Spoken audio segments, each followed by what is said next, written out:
Tem bola rolando para o tricolor do Arruda. Alô, alô, Igor Moura. Alô, alô, Edinaldo Santos. Abraço, meu amigo. Boa noite. Uma ótima noite. Um abraço para todo mundo ligado aqui no Bola Rolando. Depois da reapresentação que aconteceu ontem à tarde no CT Ninho das Cobras, jogadores do Santa hoje trabalharam em tempo integral, né? O técnico Felipe Conceição ministrou, comandou trabalhos em duplo expediente. Até porque ontem, né, Edinaldo, foi uma reapresentação após o domingo de descanso, após o empate em 2-2 no Arruda com o Nacional de Patos, onde os jogadores que atuaram quase que todo o tempo contra o Nacional ficaram mais num trabalho na academia, nem subiram para o campo, né, do Arruda nesse caso, nem foram para o CT Ninho das Cobras para o trabalho técnico, e esses atletas terminaram o trabalho regenerativo. Hoje não, hoje já foi trabalho com bola, pela manhã treino no Arruda, à tarde treino no CT Ninho das Cobras, onde o Santa deu início, deu o pontapé inicial na preparação que vai durar toda a semana para o seu próximo jogo, vai afunilando, vai ficando cada vez mais decisivo os jogos do Santa Cruz, e segunda-feira que vem, às 8 da noite, o Santa tem no Amigão o Campinense. Aliás, Campinense que ontem recebeu o Souza, precisava ganhar de todo jeito o Campinense na estreia do Dico Uley, no comando técnico, Dico ex-retrô, e perdeu. Perdeu por 2-1 o Campinense, na verdade foi o segundo jogo do Dico Uley, né? O Campinense perdeu em casa, 2-1 para o Souza abriu o placar, o Campinense empatou e no segundo tempo o Souza fez o gol da vitória. Resultado, Santa, que era segundo, foi ultrapassado pelo Souza, que assumiu a vice-liderança. O Souza tem os mesmos 19 pontos do Santa Cruz, mas tem uma vitória a mais. E o Campinense, Ed, desmobilizou. Porque é o seguinte, a situação do Campinense. O Campinense tem 12 pontos e o quarto colocado hoje tem 18. 6 pontos de diferença. Só que o Campinense só vai disputar 9 até o fim do Campeonato Brasileiro. Ele vai ter que ganhar de Santa Cruz, segunda, vai ter que ganhar, essa é a tarefa mais fácil, do Globo, em Ceará-Mirim, e ganhar a última rodada do Pacajus. Não satisfeito, ganhando esses 3 jogos, o Campinense ainda vai ter que torcer por alguns resultados favoráveis, principalmente nos duelos diretos. Não depende mais dele, né? Porque, por exemplo, vai ter que torcer por empate nos duelos diretos. Por exemplo, o Santa e Potiguar de Mossoró, vai ter que torcer por um empate. Então, virtualmente eliminado o Campinense, apesar de chances ínfimas matemáticas da Raposa da Borborema, é esse time que o Santa vai enfrentar na segunda-feira que vem no Estádio Amigão. Muito provavelmente a torcida do Campinense não vai comparecer, porque o Campinense lá não está com essa moral com a torcida da Raposa, a torcida raposeira. Aliás, o Campinense pode ficar sem divisão, né? Ano que vem. Sendo eliminado, o Campinense vai ficar só jogando o Campeonato Paraibano no próximo ano. A situação aí do Campinense Nesse periclitante. caso, ele está igual o Santa Cruz, né? Correndo o risco de não ter competição, porque o Santa Cruz vai ficar, caso não passe, dependendo do Retrô. Caso o Retrô consiga o acesso para a Série C. A situação do Campinense é bem mais delicada, porque o Campinense só um milagre para classificar. O Santa hoje está no G4, né? O Santa ainda depende das suas próprias forças. O Santa ainda respira. O Santa ainda está respirando. Mesmo com o empate em 2-2 com o Nacional, que deixou o Santa na terceira colocação. Bom, algo que preocupa o Santa Cruz é o seguinte, principalmente o torcedor do Santa, não é só o rendimento que é um rendimento errante ainda do Santa Cruz nessa Série D com o Felipe Conceição. Permanentemente oscilante, né? Exatamente. O Santa, ele foi para a terceira colocação, é verdade, está na zona de classificação, só que o Santa tem 19 pontos, o quarto colocado, o Pacajus, tem 18 e o Potiguar é o quinto com 18. O Santa vai entrar em campo segunda-feira, né? Contra o Campinense em Campina Grande. Sabendo de todos os resultados. Isso, só que aí é o seguinte, Edinaldo, vamos lá. O Potiguar, domingo, pega o Globo. Esquece. Esse time do Globo aí, meu irmão, não vai tirar ponto mais de ninguém. Não tem condição de esboçar reação nenhuma. Horrível. Já tirou ponto, já venceu, inclusive, o Iguatu, que eu já achei muito desse time do Globo, pelo que eu pude ver jogar. Assisti o Globo em 3 oportunidades nessa Série D. O Potiguar deve vencer o Globo, vai a 21. O Souza vai fazer um duelo com o Nacional de Patos de segundo contra primeiro. Esse jogo lá na terra dos dinossauros, lá em Souza. Jogo, inclusive, interessante, do segundo contra o primeiro. E o Pacajus, que está atrás do Santa, recebe o Iguatu. Se o Iguatu tirar pontos do Pacajus no interior do Ceará, bom resultado para o Santa. Agora, a tendência natural é de vitória do Pacajus, visto que o Iguatu também vive uma situação complicada. Está a 5 pontos da 4ª colocação. Ou seja, o Iguatu tem uma situação muito difícil e a do Campinense é periclitante, é desesperadora. Ou seja, o Santa pode começar o jogo contra o Campinense fora do G4. O que quer queira ou não é uma pressão a mais para um time que já não tem ainda um comportamento perfeito, longe disso, nessa Série D do Campeonato Brasileiro, né, Edinaldo? Então, a situação do Campinense é muito complicada mesmo. Agora, é aquele tipo de time que, mesmo estando lá embaixo, quando joga em Campina Grande, sempre procura atrapalhar. E o Santa Cruz não vai encontrar facilidade, muito pelo contrário. Muito pelo contrário. O time está no desespero, isso é um risco muito grande, e por estar nesse desespero, eles vão com tudo, né? Vão tentar de alguma forma. Não vão entregar os pontos agora. O Santa não encontrou facilidade extrema nem com o Globo. Pois é. Porque lá em Ceará-Mirim foi 2-0, o Santa perdeu um pênalti, é verdade, mas o Santa teve que parar muito o jogo, fazer muitas faltas, vários amarelos dados para os jogadores do Santa. E aqui, no Arruda, se a gente for lembrar, era perspectiva de goleada, mas o Santa terminou o primeiro tempo em 0-0. Muito, na minha opinião, claro, por conta da escalação que o Felipe Conceição colocou com 3 volantes, 3 jogadores mais de contenção no meio, com o Chiquinho no banco.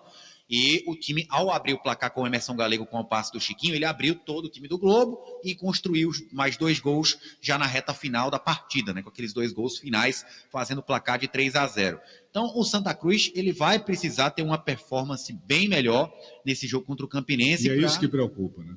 Quando você pensa numa performance melhor para o Santa Cruz, ela oscila tanto que você fica sem muito crédito, sem dar muito crédito. É preocupante, muito preocupante. Preocupa, porque eu vejo o Santa Cruz, Edinaldo, se eu for comparar, eu comentei os primeiros jogos do Santa no campeonato, né? Eu comentei o jogo contra o Iguatu, eu comentei também o jogo contra o Campinense, nessas primeiras rodadas da Série D. Eu vejo um Santa Cruz ligeiramente superior ao Santa Cruz do início do Campeonato Brasileiro da Série D. Se parando com força, pelo amor de Deus. Ligeiramente superior. Agora, o Felipe Conceição vê um Santa muito mais robusto. Aí é questão de opinião do treinador, que eu não concordo. Eu acho que o Santa é ligeiramente superior ao Santa do começo da Série D. Agora, eu tenho uma esperança muito grande, aí é opinião pessoal minha, por conhecer o atleta, conhecer bem, do Iago Silva dar um upgrade interessantíssimo no sistema ofensivo do Santa. Eu acho que é uma característica que o Santa não tinha ainda no elenco e o Iago Silva chega para dar essa característica, que é o quê? Força, velocidade e uma melhora substancial no contra-ataque quando o Santa tiver a favor no placar. Porque se você for lembrar, Edinaldo, na maioria dos jogos que o Santa abre o placar, o Santa sofre muito para criar jogadas de contra-ataque contra os seus adversários. Ele começa a ser bombardeado, pressionado. E o Santa às vezes se mostra um time meio desorganizado, né? Meio sem pé nem cabeça. Daqui a pouco ele tem uma dificuldade enorme para fazer uma transição, para fazer uma troca de passes. E o Felipe Conceição, que já tinha falado que é um time em construção, a gente reconhece, afinal de contas foram 3 reformulações ao longo de uma só temporada. Sim. Mas essa construção, chega um momento que você, olha, a construção está acontecendo, mas tem uma parede aqui que já subimos, essa parede está dando uma sustentação a essa pilastra aqui. Não, a gente vê que as paredes ainda estão, entendeu? Sem a estabilidade. Perfeito. É em construção, amigo, a gente reconhece, mas já era para estar muito melhor. Eu também acho. Pelas peças, muito. Tudo bem, eu reconheço que a Série D é um campeonato muito equilibrado. Agora, eu imaginava o Santa com a campanha mais segura nessa fase do campeonato. Inspirando mais confiança, inclusive. É claro que eu vi de perto, comentei vários jogos do Santa na Série D do ano passado, que é um parâmetro dos mais negativos possíveis, que o Santa se arrastou para conseguir a classificação em quarto, na Bacia das Almas. O ano passado foi um desastre sem precedentes. Foi desastrosa a campanha. Sem precedentes. E fez o mais difícil. Se você pegar todas as graves crises, e são inúmeras, né, nesses últimos 15 anos, em que o Santa virou um frequentador assíduo das séries C e D. Se você pegar os grandes desastres do Santa Cruz nesse período, eles vão ser menores do que o do ano passado. Muito menores. Eu cobri o Santa na Série C, que o Santa foi lanterna, rebaixado para D, foi algo... Ainda assim, eu achei que o ano passado foi pior, Igor. Do que 2021? Eu achei. O ano passado, eu nunca vi o Santa Cruz tão perdido, tão desorganizado, tão sem sentido. Porque 2021 tem aquela coisa de jogar uma Série C, que é uma divisão bem mais difícil. Não vou dizer que é mais difícil, mas é uma divisão com melhores times que a D. O Santa enfrentou times mais fortes do que ano passado no grupo dele, né? E fez o mais difícil. O que me deixa mais incrédulo na campanha do ano passado é que o Santa fez o mais difícil. O Santa eliminou o Retrô, que foi dono da melhor campanha, e foi eliminado pelo Tocantinópolis, que quando pegou o São Bernardo, levou 2 traulitadas, né? Enfim, mas ano passado passou. Vamos falar agora desse Santa atual, que está na terceira colocação, é verdade. E, em tese, Ed, eu fico fazendo aqueles simuladores de possíveis resultados. E hoje, com 21 pontos, eu acredito que ninguém vai passar de fase nesse grupo, não. Agora, com 22 ou 23, eu acredito que classifica. O 21 não é mais um número não tem tranquilizador. Garantia. Não tem garantia, sabe por quê? Porque muitos clubes, eles venceram o Globo.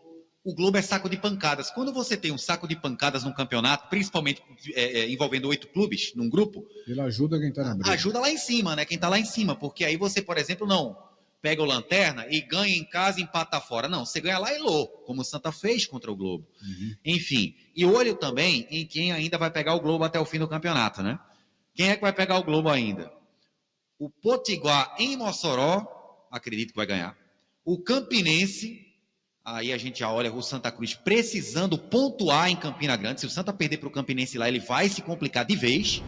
E o Souza, na última rodada, pega o Globo em casa. Ou seja, se o Souza hoje tem 19, pode cravar aí o Souza, pelo menos na pior das hipóteses, com 22 pontos no fim do campeonato. E o Potiguar hoje tem 18, pode colocar o Potiguar com 21 na pior das hipóteses, porque vão ganhar do Globo, muito provavelmente. Então o Santa já pegou o Globo lá e lô. O estágio bônus já foi. Bom, Ed, sobre o jogo contra o Campinense, eu vou ficar de olho nas informações lá da Raposa, da Borborema, porque eu já vi muitas vezes o clube se desmobilizar após ficar numa situação tão periclitante, tão difícil, e começar a liberar os atletas de maiores salários antes do término do campeonato. Vamos ver se isso vai acontecer lá no Campinense. Não acredito que vai acontecer, mas pode acontecer. Propostas de Série C, por exemplo. Esse negócio, às vezes, dá um retorno difícil, porque você desmobiliza, tirando como você imagina que vai acontecer no Campinense, de saírem os principais jogadores, aí vem aquela meninada doida para correr, doida para jogar, doida para mostrar futebol. Tem isso. Eu não sei como é que está a base do Campinense. Eu já presenciei muito disso. Acontece. Tá vindo aí com o time reserva, os meninos vêm doido para aparecer, cara. É a chance da vida dos caras. Já vi acontecer. E aí correm para caramba e terminam, às vezes, até ganhando do time que está na briga para tentar um resultado positivo. Eu não sei como anda a base do Campinense, mas, por exemplo, o que é que pode acontecer? Um jogador do Campinense recebeu uma proposta da Série C. Na Série D, não, porque a maioria já completou os jogos necessários e está acabando aí. Mas Série C pode ser que aconteça de uma proposta da Série C, algum jogador que não tenha feito, claro, as transferências, o limite de transferências estipulado pela CBF. Pode acontecer. Vamos observar pouco a pouco nessa semana da equipe da Raposa, visto que o Santa enfrenta o Campinense segunda-feira que vem, 8 da noite, no Estádio Amigão. Pipico nem viaja para Campina Grande, tá fora. Pipico voltou a marcar depois de 6 rodadas, né, sem marcar, e voltou a artilharia do Santa na Série D empatado com o Emerson Galego. Cada um tem 4 gols. Então são os 2 artilheiros do Santa. Emerson Galego, esse volta de suspensão. Pingo volta de suspensão. Eu sinceramente não acredito que o Pingo volta à titularidade, fica como opção no banco.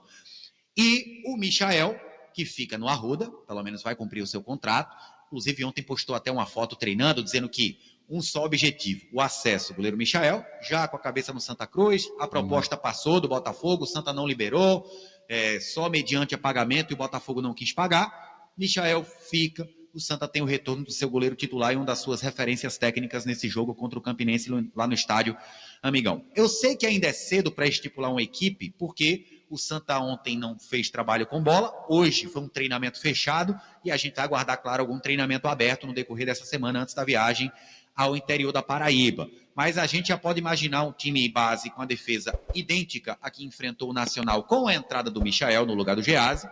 Meio campo, isso eu posso cravar para você, Emerson Souza e Vagninho.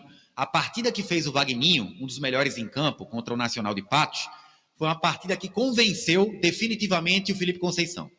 Bota Vagninho, Emerson Souza e Chiquinho. Tá feito o meio de campo.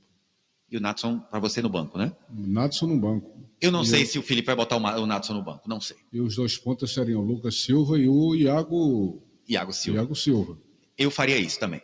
E o Emerson Galego centralizado com o Milen como opção. Exatamente. Pronto, seria o time que eu colocaria também. Temos opiniões iguais. Não vai botar Chiquinho no meio nem a pau, cara. Eu também acho que não. Acho que o Natson permanece, até por se tratar de um jogo fora.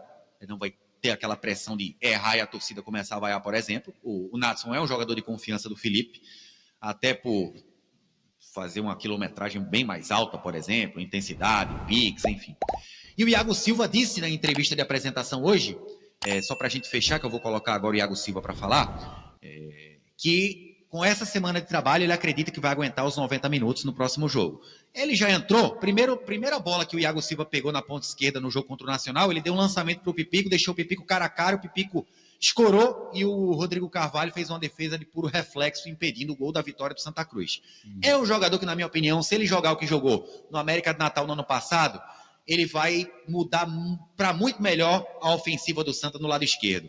Só para lembrar, o Iago Silva é muito bem quisto pela torcida do América, foi muito importante no acesso do América do ano passado da D para C. Mas vamos escutar então o Iago Silva, o tímido Iago Silva, homem de poucas palavras, fala da sua estreia, como ele avalia a estreia e fala do seu estilo de jogo preferido, se fisicamente já aguenta 90 minutos, se a experiência de acesso que ele teve com a América de Natal pode ajudar, se eles conversam sobre a complicação do Santa na tabela, na classificação após a vitória do Souza e também do convite do Santa. Por que a demora para chegar ao Arruda? Achei que eu poderia dar mais pelo meu pouco dia de treino, mas eu tentei errar o menos possível no jogo. E meu estilo de jogo eu gosto muito do 1 para 1, fazer minha jogada de velocidade e gosto de finalizar de fora da área. Sim, vamos ter uma semana cheia agora. Eu acho que eu pegando essa semana cheia agora, com certeza eu vou conseguir fazer 90 minutos. Vou tentar ajudar meu grupo, meus companheiros de trabalho da melhor forma possível, tentar passar um pouco do que é a Série D, que eu vivi ano passado. E é isso, eu vim aqui para somar e ajudar meus companheiros de equipe. Sim, com certeza, conversamos entre nós, mas só dependemos de nós, começar a ganhar os jogos fora e fazer o dever de casa, a gente vai conseguir reverter esse resultado e conseguir a classificação o mais rápido possível. Não, quando eu recebi o convite, eu falei que eu tinha vontade de vir para o Santa, só que eu estava esperando resolver umas pendências que eu tinha com o América. Pronto, aí então o Iago Silva, novo atacante do Santa Cruz, Santa segue no mercado, um zagueiro mais experiente, apesar da dupla já estar consolidada, e um meia de mais, como é que eu posso falar? Sabe aquele meia canhoto, o canhoto destro, camisa 10, ligeirinho, de drible curto, pronto, é o que o Santa está procurando. O Juninho Carpina, lembra dele? Ex-náutico? Estava no Acre Chioracas, time que foi rebaixado no Chipre, ele foi oferecido. Mas o Felipe Conceição não topou a contratação desse atleta da mesma forma como tinha feito com outros que foram oferecidos, como o Jardel e também o Thiago Alagoano. Ok? Ok, Ed. Aí o Tricolor das Repúblicas Independentes do Arruda, você acaba de acompanhar a terça-feira Tricolor.